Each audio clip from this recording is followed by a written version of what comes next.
Good morning, good afternoon, or good night, and welcome to Command Power, the show in which we discuss all things Magic the Gathering with a focus on Commander. And today we have a brand new deck for you, and just as a quick heads up, this is not a budget deck, although I do think it should be fairly easy to find substitutes for those expensive cards. But before that, just a quick reminder to please click like and subscribe if you enjoy my videos. We're well on our way to 1 million subscribers, and every single click counts. And today's deck is going to be focused around the Ancient One. For 1 blue and 1 black, it's a legendary creature Spirit God with Descend 8. The Ancient One can't attack or block unless there are 8 or more permanent cards in your graveyard, and 2 colorless, 1 blue and 1 black, draw a card, then discard a card. When you discard a card this way, target player mills cards equal to its mana value. So first off, my apologies for not making that many videos this week. As you can probably hear from my voice, I'm still recovering from the flu, so that's been the reason why I haven't been making that many videos. That being said, I'm pretty excited about this one. I think most people that I've seen are building this focused on filling their own graveyard so they can have a really big commander that can kill in 3 hits, but I want to be doing that whilst also being able to mill our opponents for a large amount, thus being able to access all the stuff in their graveyard. So we're kind of running a reanimation package, but we're running reanimation cards that can reanimate our own things and can also reanimate stuff from our opponent's graveyards, which I think is always very fun because then you get to have a different experience every game, seeing as you're kind of playing your opponent's decks as well as your own. So without further ado, let's get started, and we're starting off with Agent of Treachery. This is in the deck because we are indeed going to be taking a lot of our opponent's things, which means that we should be able to draw a lot of cards with this. It's also just a good card in its own right. Raid's Arisen Nightmare is a really spicy one. It comes down early and can help fill up our opponent's graveyard, and also it works very well with our commander because it's going to be putting a permanent in our yard no matter what.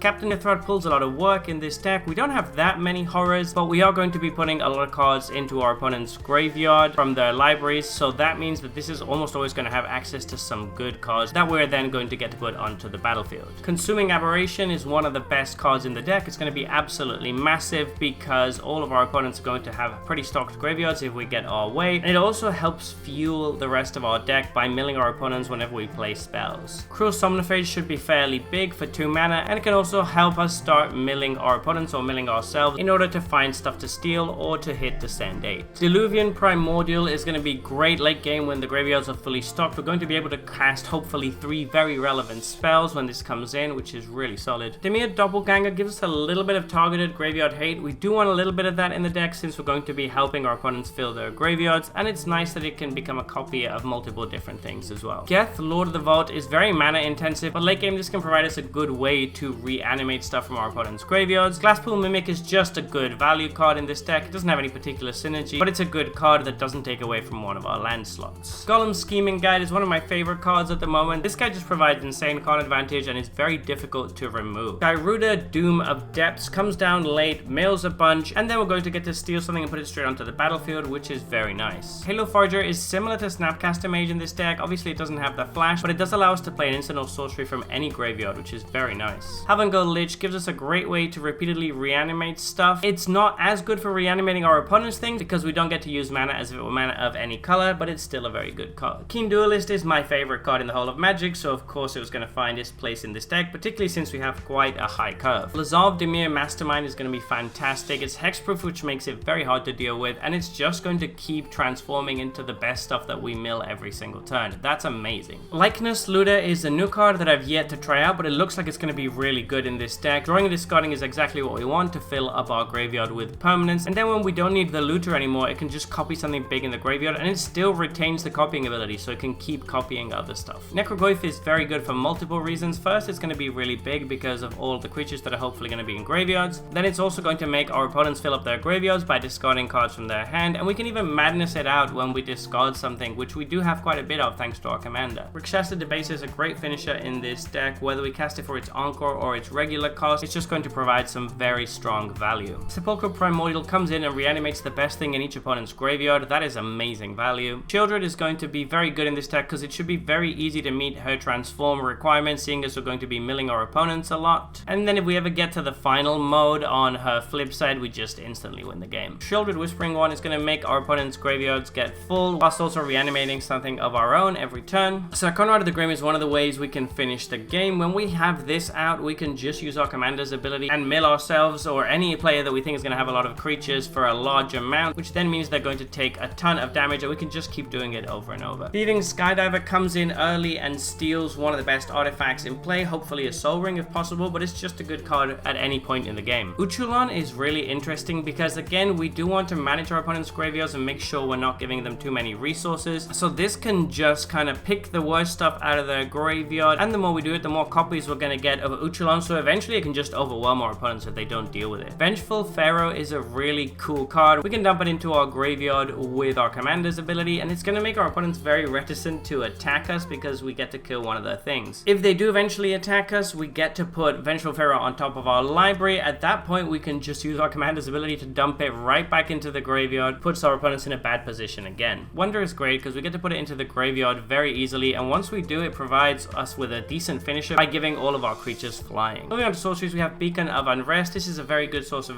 inevitability because it's going to keep reanimating stuff from our graveyard. Breach the Multiverse has always been amazing every time I've played it, and in this deck in particular, milling each player for 10 feels great. Dredge the Mire might not seem great at first glance because you're giving your opponents the choice, but for 4 mana, it's very easy to come out on top with this. Extract from Darkness is going to fill up everybody's graveyard and then allow you to steal a creature. From the Catacombs is really strong because we can keep casting it with Escape from our graveyard since we have an easy way to fill our graveyard with our commander. Incarnation Technique is a great way to fill up our own graveyard and fill up one of our opponents, which is going to give us some nice juicy targets to reanimate. Necromantic Selection lets us steal a creature, and it can actually be really mean by stealing a commander if we want to really shut off one of our opponents. Reanimate is still the gold standard for reanimate spells, so of course we've included it in here. Siphon Mind is a great way to get some resources into our opponent's graveyards whilst putting us ahead on card advantage. And Yawgmoth's Vile Offering is going to deal with the creature whilst also reanimating one of ours, and I just love the new art on this. Moving on to instants, we have Drown in the Loch, which is really flexible in this deck, seeing as our opponents are always going to have fully stocked graveyards. Force of Despair is a card I've been very impressed with lately. If our opponents have a big turn where they dump a bunch of stuff onto the battlefield, this is just amazing. It can be really good against a new Galta, for example. Grisly Spectacle is a kill spell that's also going to mill our opponent and fill their graveyard. Reverse the Polarity is another card that I've been very impressed with lately, and it provides a good way to finish the game by making all of our creatures unblockable. Sea Double's Requirement is almost always going to be active in this deck, which makes it incredible value for 4 mana. Soul Manipulation can be very strong in a deck where we can guarantee we have a creature in our graveyard. And Thrilling Encore is an amazing finisher. If someone plays a board wipe, or even if we play a board wipe of our own, we can just follow it up with this and just get a ton of creatures onto the battlefield. Moving on to artifacts, Altar of the Brood is a great way to fill up everybody's graveyard if we get it down early. It even counts lands entering the battlefield, so this is just pure value. The Iron Crag is one I wanted to mention because it's very good with our commander. If we equip it onto our commander, it suddenly has 11 power, which means that it can kill in 2 hits. And Whip of Erebos gives all of our creatures lifelink, which gives us a lot of survivability, and it also allows us to reanimate stuff from our graveyard. For enchantments, we have Memory Erosion, which should fill our opponent's graveyards in no time, and the Cruelty of Gix is a pretty mean card that nonetheless pulls a lot of work in this deck. Moving on to battles, we are running Invasion of Amonkhet. This is an amazing card, one of the best cards in the deck, honestly. It's going to mill everybody for 3 and make each opponent discard a card when it comes into play, and we also get to draw a card too. That's amazing only on the front side. When we get to flip it, the creature on the other side comes in as a copy of any creature in a graveyard, so just tons of value all around there. Haito Dancing Shadow I've found to overperform in almost every deck I've put it in. Its first ability can be incredibly relevant in a fair meta, and the other 2 abilities are really good too. It's also nice that you get to bounce stuff that maybe has an ETB and reuse its ETB again. Moving on to lands, we have Nephalia Drownyard, which is a good way to spend some extra mana by fueling a graveyard. Gaia Reach Sanitarium is a great way to make sure our opponents are putting cards into their yard that we can use. Rogue's Passage is going to work well if we're trying to go for the command damage route with our commander, which we sometimes may have to do. And Ghost Quarter and Tectonic Edge are there to deal with problem permanents such as Homeward Path, which really puts a damper on this deck. So there you have it. That has been our The Ancient One deck tech. What do you think about this one? I'm really excited to play it. I'm going to try it out on Sunday and see how it plays. But what do you think? Are there any cards that you would have included? Any things you think I left out? Would you have gone a different direction with this deck? Let me know in the comment section below. I read all comments and respond to all of them too. And if you enjoyed this video, don't forget to click like or subscribe.